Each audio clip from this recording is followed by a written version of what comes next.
Assalamualaikum warahmatullahi wabarakatuh. Nama saya Tegar Muyasar dari kelas 12 MIPA 4, absen 34. Pada kesempatan kali ini, saya akan menjelaskan tentang faktor yang memengaruhi pertumbuhan dan perkembangan pada tumbuhan. Pada kesempatan kali ini, saya akan menjelaskan tentang faktor-faktor yang mempengaruhi pertumbuhan dan perkembangan pada tumbuhan. Faktor-faktor tersebut dibagi menjadi dua. Yang pertama faktor dalam atau internal, yang kedua faktor luar atau eksternal. Saya akan menjelaskan faktor dalam terlebih dahulu. Faktor dalam yang mempengaruhi pertumbuhan dan perkembangan berasal dari dalam tubuh makhluk hidup sendiri. Yang termasuk kategori ini adalah faktor gen dan keadaan hormonal. Yang pertama, gen. Gen adalah substansi atau materi pembawa sifat yang diturunkan dari induk. Gen mempengaruhi ciri dan sifat makhluk hidup, misalnya bentuk tubuh, tinggi tubuh, warna kulit, warna bunga, warna bulu, rasa buah, dan sebagainya. Selanjutnya saya akan menjelaskan hormon pada tumbuhan. Hormon pada tumbuhan sering disebut fitohormon atau zat pengatur tubuh. Beberapa di antaranya adalah auksin, sitokinin, giberelin, etilen, dan asam absisat. Yang pertama, auksin.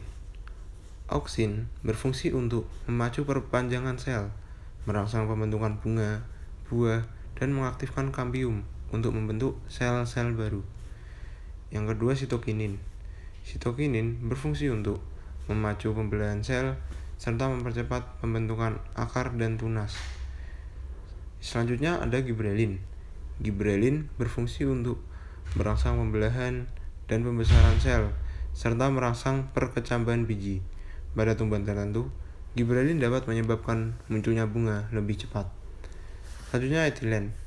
Etilen berperan untuk menghambat pemanjangan batang, mempercepat penuaan buah, dan menyebabkan penuaan daun.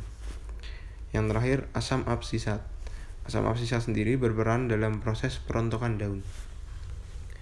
Selanjutnya saya akan menjelaskan faktor luar. Faktor luar yang mempengaruhi proses pertumbuhan dan perkembangan makhluk hidup berasal dari faktor lingkungan. Beberapa faktor lingkungan yang mempengaruhi pertumbuhan dan perkembangan makhluk hidup adalah sebagai berikut. Yang pertama, makanan. Nutrisi yang diperlukan berupa air dan zat hara yang terlarut dalam air. Melalui proses fotosintesis, air dan karbon dioksida diubah menjadi zat makanan dengan bantuan sinar matahari. Meskipun tidak berperan langsung dalam fotosintesis, zat hara diperlukan agar tumbuhan dapat tumbuh dan berkembang dengan baik.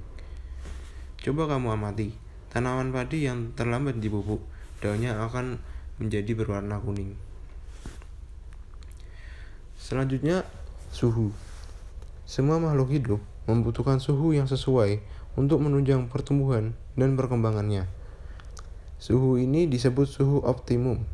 Misalnya suhu tubuh manusia yang normal adalah sekitar 37 derajat Celcius.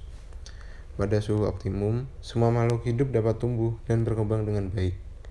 Jenis bunga mawar yang tumbuh dan berbunga dengan baik di pegunungan yang sejuk, ketika ditanam di daerah pantai yang panas, pertumbuhannya menjadi lambat dan tidak menghasilkan bunga yang seindah sebelumnya. Hal ini disebabkan karena semua proses dalam pertumbuhan dan perkembangan seperti penyerapan air, fotosintesis, penguapan, dan pernapasan pada tumbuhan dipengaruhi oleh suhu. Selanjutnya ada cahaya. Cahaya berpengaruh terhadap pertumbuhan dan perkembangan makhluk hidup. Tumbuhan sangat membutuhkan cahaya matahari untuk fotosintesis. Namun keberadaan cahaya ternyata dapat menghambat pertumbuhan tumbuhan karena cahaya dapat merusak hormon auksin yang terdapat pada ujung batang. Selanjutnya ada air dan kelembapan. Air dan kelembapan merupakan faktor penting untuk pertumbuhan dan perkembangan. Air sangat dibutuhkan oleh makhluk hidup. Tanpa air, makhluk hidup tidak dapat bertahan hidup. Air merupakan tempat berlangsungnya reaksi-reaksi kimia di dalam tubuh. Tanpa air, reaksi kimia di dalam sel tidak dapat berlangsung, sehingga dapat mengakibatkan kematian. Yang terakhir ada tanah. Bagi tumbuhan, tanah berpengaruh terhadap pertumbuhan dan perkembangannya. Tumbuhan akan tumbuh dan berkembang dengan optimal bila kondisi tanah tempat hidupnya sesuai dengan kebutuhan nutrisi dan unsur hara. Kondisi tanah ditentukan oleh faktor lingkungan lain, misalnya suhu, kandungan mineral, dan air. Sekian dari saya. Bila ada kesalahan dalam pengucapan dan kekurangan pada materi, saya mohon maaf. Terima kasih atas perhatiannya. Wassalamualaikum warahmatullahi wabarakatuh.